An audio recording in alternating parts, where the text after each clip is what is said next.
Okay, so today we are going to continue with vector calculus and we are going to look at directional derivatives. Alright, so before we go into directional derivative, let's first look at what we mean by fields. Right, so fields can either be scalar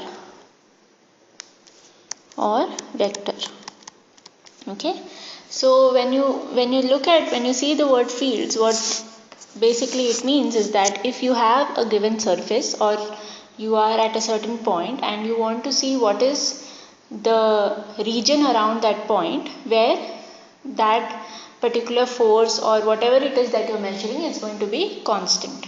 Okay, suppose you are at a hill and you want to calculate what is the gravitational potential energy. So the gravitational potential energy is nothing but mgh, right, where h is the height, or you can say the distance from the surface of the earth onto the hill or from wherever you are measuring. So if you look at this, if you want to look at this point, right, then let's say this is your h1. Okay, then along this, wherever you the h is actually equal to h1, you will have the same gravitational potential energy. Okay, so that is the field, and if you are at this point, maybe you have the same gravitational potential energy for this point with the height h2. So this is what we mean by field. Basically it means what is the region around a particular point or region from a particular point where you will have the same field if you move along that region. That is known as the field. So field can be either scalar or vector. This gravitational potential energy is an example of a scalar field. Okay, and a vector field can be your magnetic field or electric field, which is given by your coulombs. So electric field would be given by your coulomb's force. So you would have to define the force between the two charges, and then that would be your the potential due to that force would be your electric field. And similarly you can calculate for the magnetic field. These are all your vector fields, right? Electric and magnetic.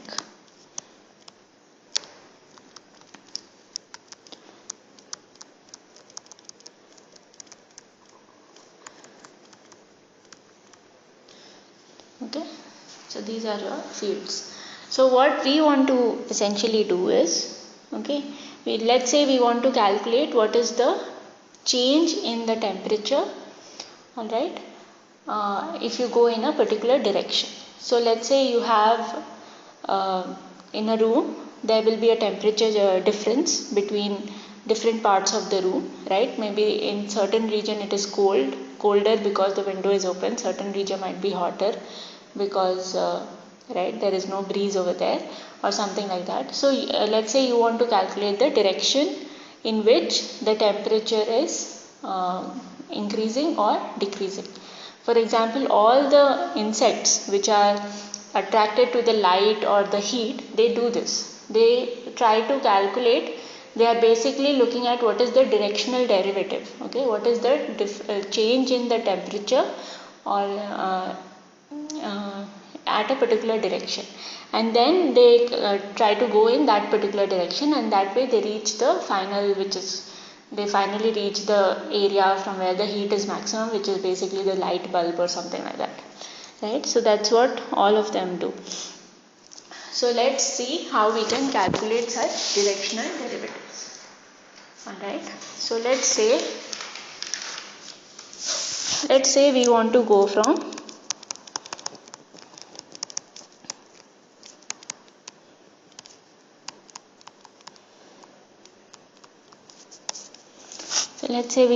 from this point, which is x0, y0, z0, to the point x1, y1, z1.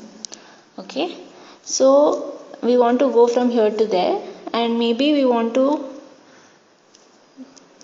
go in this direction, right? Because if we want to go from this point to from point A to point B, then we have to go in this direction, and this is your unit vector connecting these 2 points. Okay, sorry. So the unit vector is u, connecting the 2 points. Okay. So obviously your x1 and x0 will be related to each other. So you can have x1, y1, z1 is equal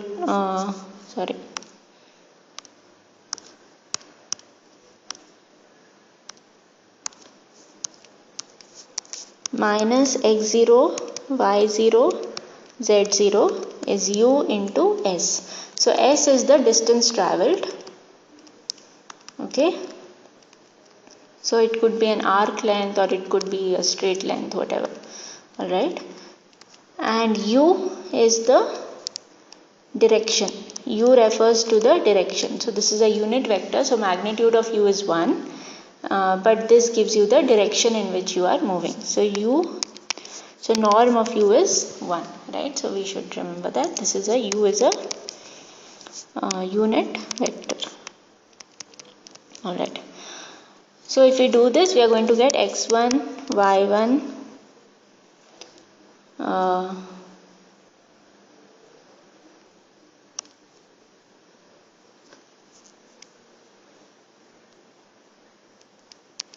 z1 is nothing but x0, y0, it's z0 plus us. Okay. Now if u is ai plus bj plus ck, then we can find out what is x1. So x1 will be x0 plus as, y1 would be y0 plus bs, right? And z1 would be z0 plus cs. Okay. So this would give our x1, y1, z1. Okay, let's call this. Alright.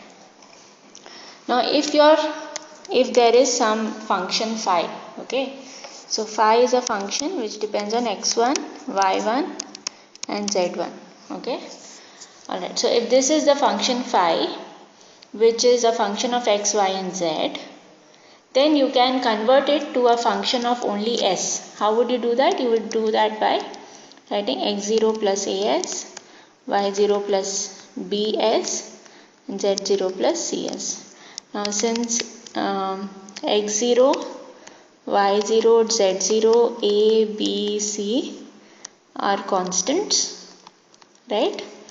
So you can convert this phi to be a function of s, basically. Okay, so now your function phi is a function of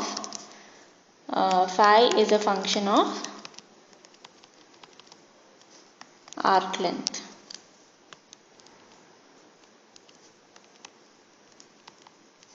Yes. Alright. So this is what you have converted phi to. So now what we want to do is we want to find what is the change in phi when you go in a certain direction. Okay.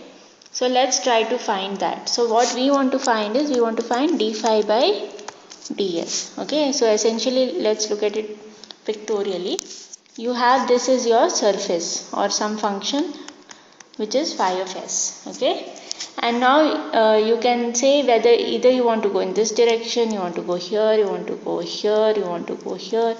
You want to see what is the direction in which you would go, where you would get the maximum phi.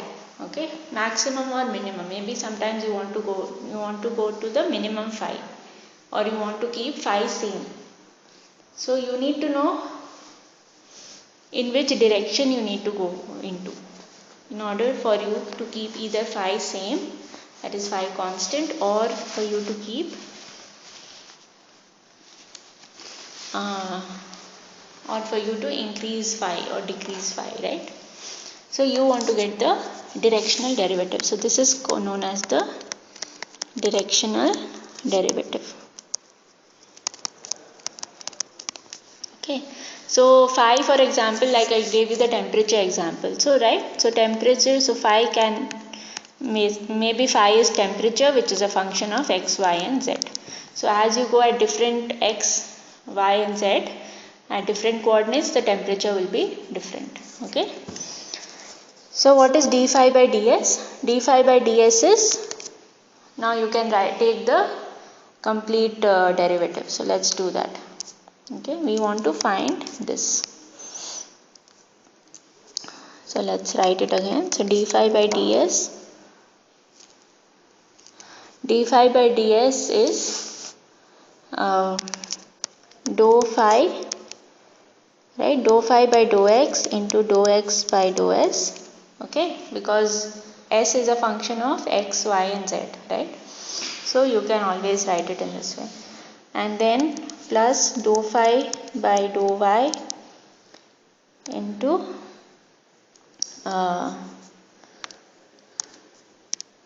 so this should generally be, if you're writing, if on the left hand side it is d by ds, this should be dx by ds generally. So dy by ds plus dou phi by dou z into dz by ds. Okay, alright. So this is going to be your complete thing. Now we already know what is dx by ds, right? Because we know that x is equal to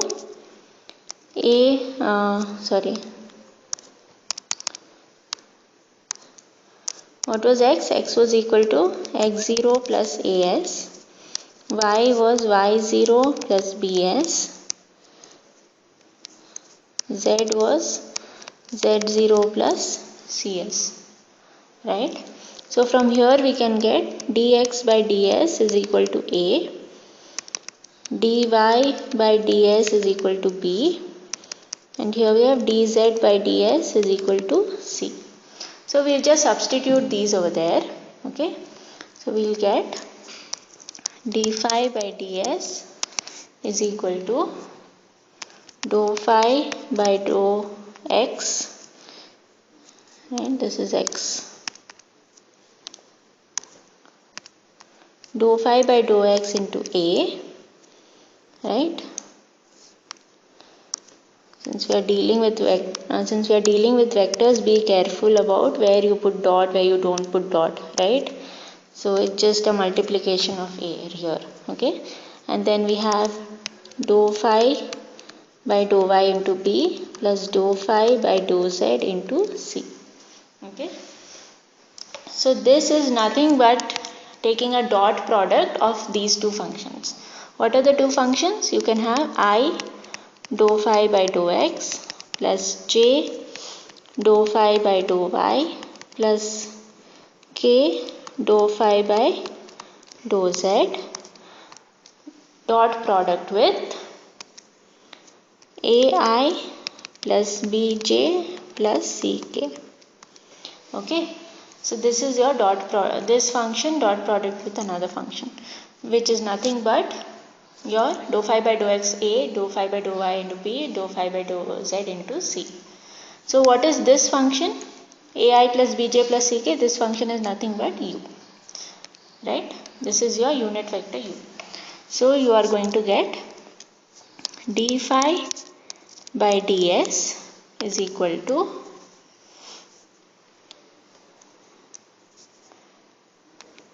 I dou phi by dou x plus j dou phi by dou y plus k dou phi by dou z dot product with u. Okay, this is going to be your d phi by ds.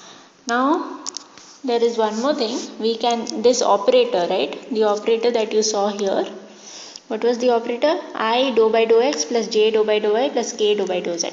This operator is a very common operator. So generally people have given a name to it. Okay. So this is your del operator. So what is your del operator? So your del operator is I dou by dou x plus j dou by dou y plus k dou by dou z. Okay, this is your del operator.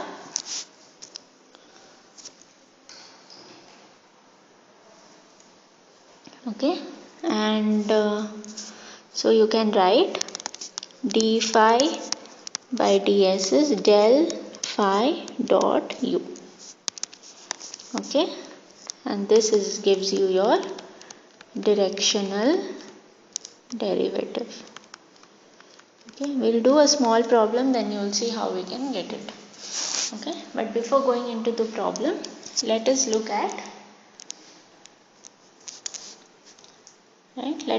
it pictorially. Okay.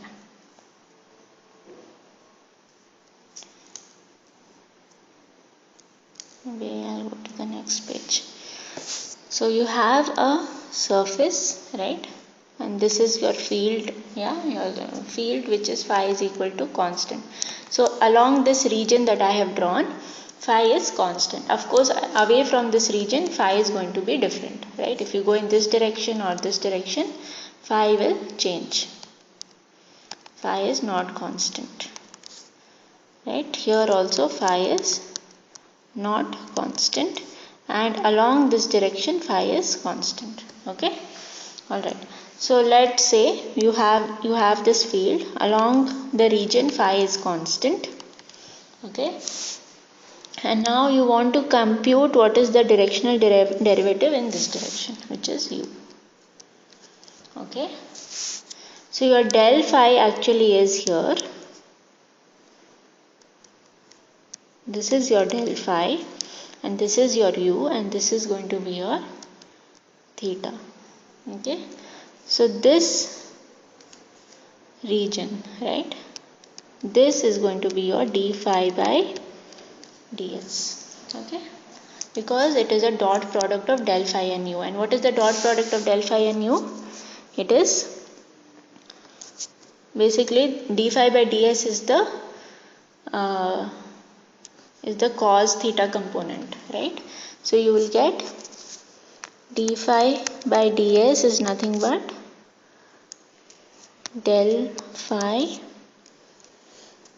dot u, which is del phi u magnitude of del phi magnitude of u cos theta.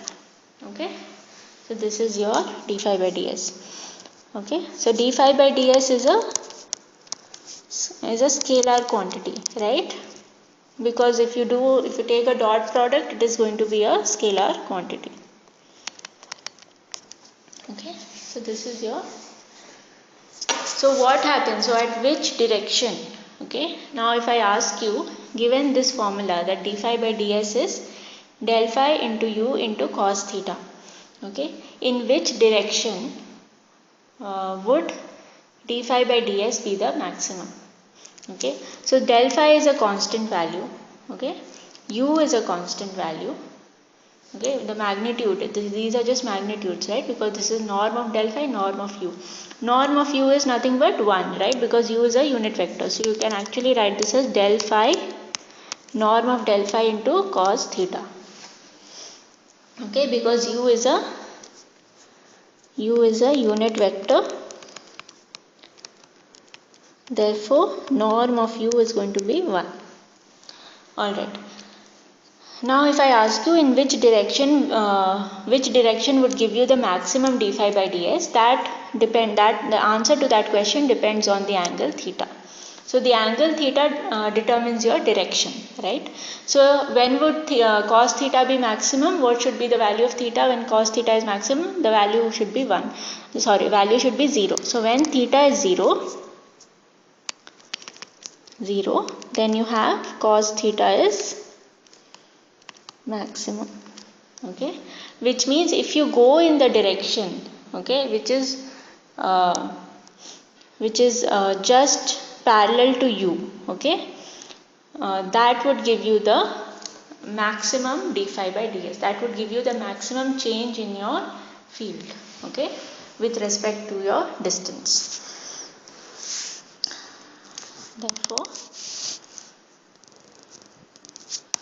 Therefore we find the largest value of d phi by ds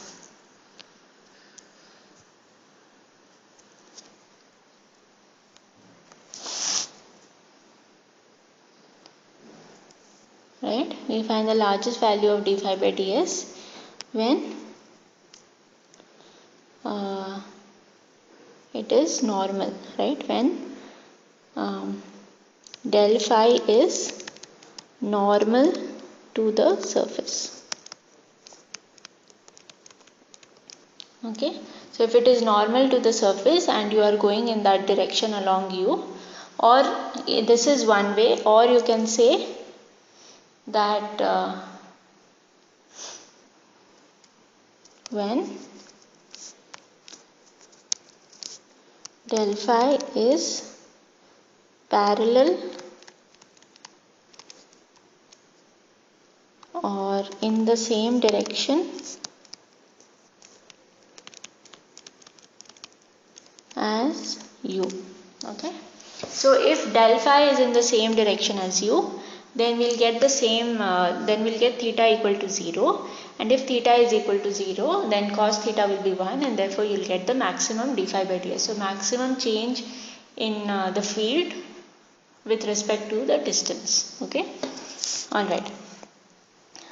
So that is your d phi by ds. But what happens if you go in a direction which is like tangent to the surface, right?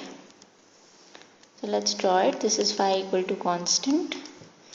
Okay, this is the surface, and now you want to see, let's say at this point you want to go in this direction. So this is your u. Okay, so if you go in this direction, what is going to happen? And theta del phi is something which is normal to the surface. So what happens? The angle between del phi, so this is your del phi, this is your u. The angle between del phi and u is going to be 90 degree. Okay, so essentially you are going to have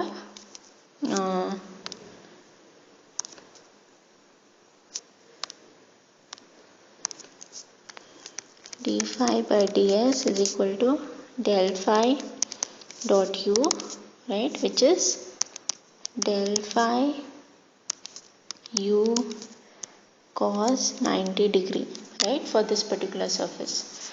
So if you have cos 90, this is going to become 0, right? So essentially if you go along the tangent to the curve, you are going to have 0 change in the field, which is essentially saying that this region is actually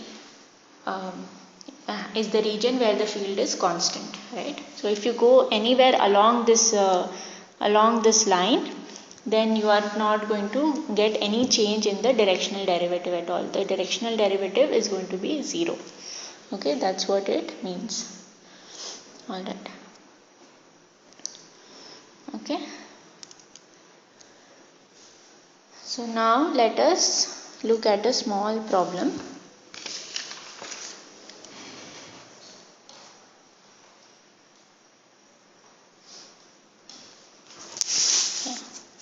So the problem is, find the directional derivative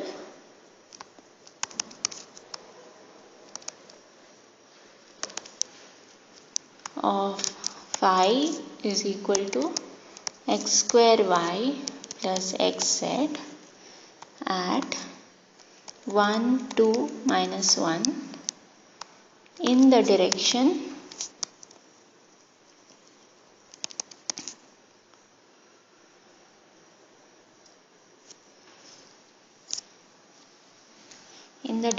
A is equal to 2i minus 2j plus k. Okay, so this is going to be your direction, right? So from here you need to calculate what? U, and this is your surface, right? Or you can say this is your field, and this is the point at which you need to calculate it. Okay, so let's calculate. So we need d phi by ds. So, and that is equal to is del phi dot u. Okay, so this is what we have. So let's calculate del phi first. So not just del phi, but del phi at the point 1, 2, minus 1. Okay. So this at the point 1, 2, minus 1. Okay. So let's calculate del phi at that point. So let's first calculate del phi. Del phi is what?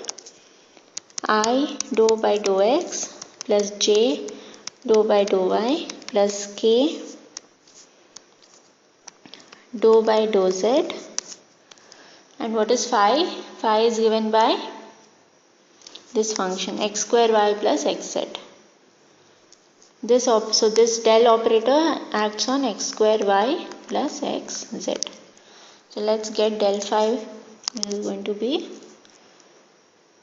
2xy I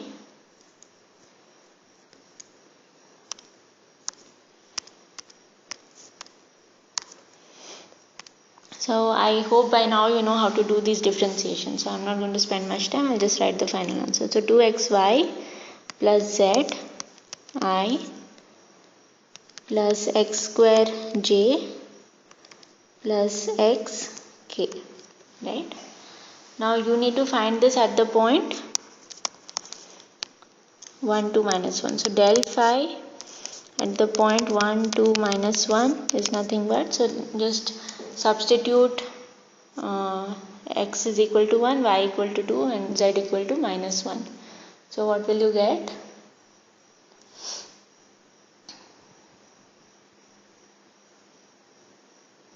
You will get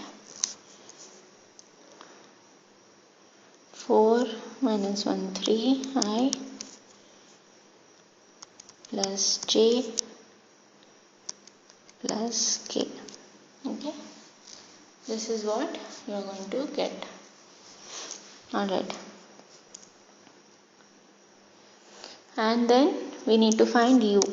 What is u? U is nothing but a by norm of a. Right? So what is a? A is your 2i minus 2j plus k, and norm of a is so you need to just square each of these terms and then add them up. So you have 4 plus 1 root of this. So you will get, so root 9 is 3, so you get 1 by 3 2i minus 2j plus k. So this is going to be your unit vector u. Alright, so this is your u. Now all you need to do is you need to find d phi by ds is del phi dot u. So del phi is 3, so you'll get 3 to the 6 and 1 into minus 2, so minus 2 plus 1.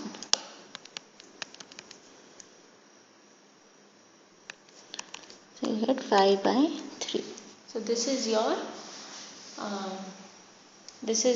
directional derivative in the direction of 2i minus 2j plus k at the point 1, 2, minus 1. Okay, so this is how you calculate your directional derivative.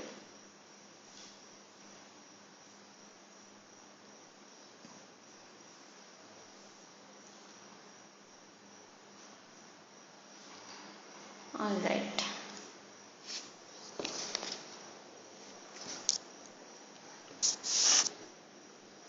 So let's look at one more example.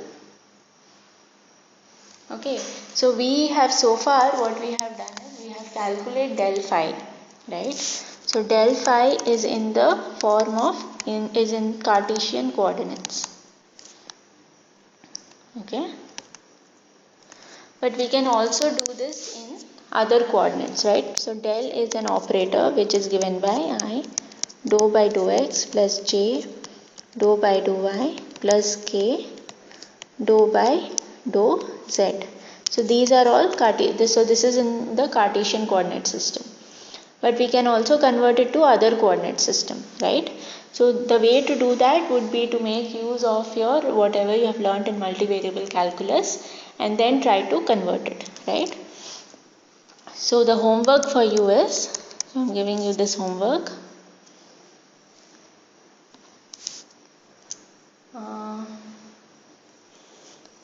So if f is a function of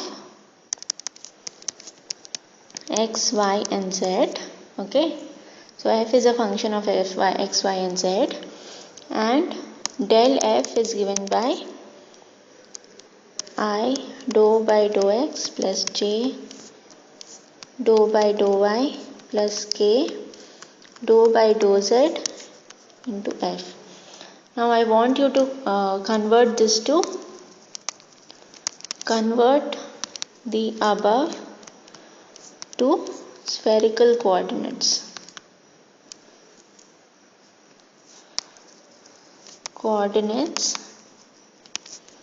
And show that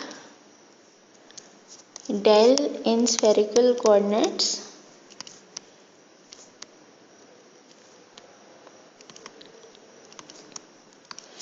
is given by, so del in spherical coordinates is given by ER dou by dou r plus E theta 1 by r dou by dou theta plus E phi 1 by r sin phi dou by dou phi. So this is your del function or del operator in spherical coordinates. So I want you to show this, where ER, E theta and E phi are unit basis vectors. Right, you already have seen what are unit basis vectors. So these are exactly those functions for spherical coordinates, and you need to show this. Alright, so this is your homework problem. I'll also give you some other homework problems, which are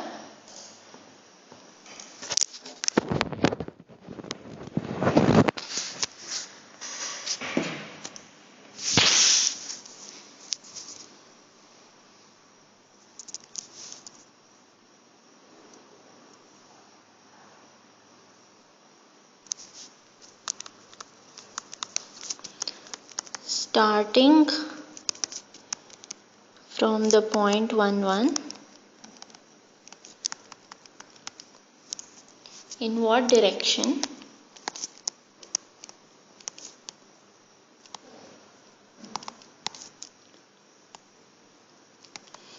does the function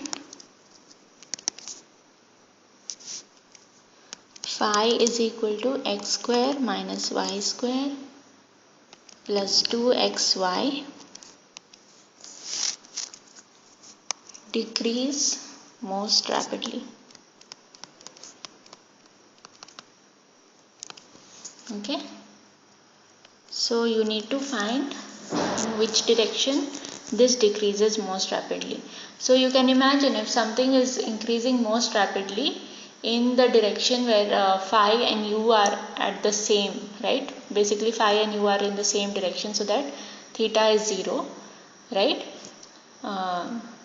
So it will decrease most rapidly in the direction in which theta is 180 degree, right? That's when cos theta will become minus 1. So when cos theta becomes minus 1 is when you want to calculate this, right? So essentially you want to calculate the opposite thing.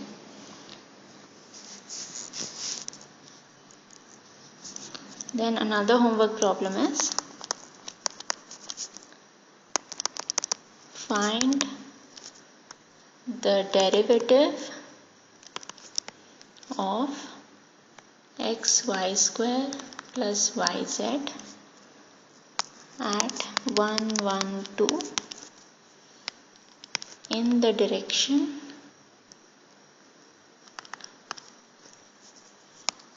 of the vector 2i minus j plus 2k. So this is your other homework problem. Alright. So I'll stop here for this lecture.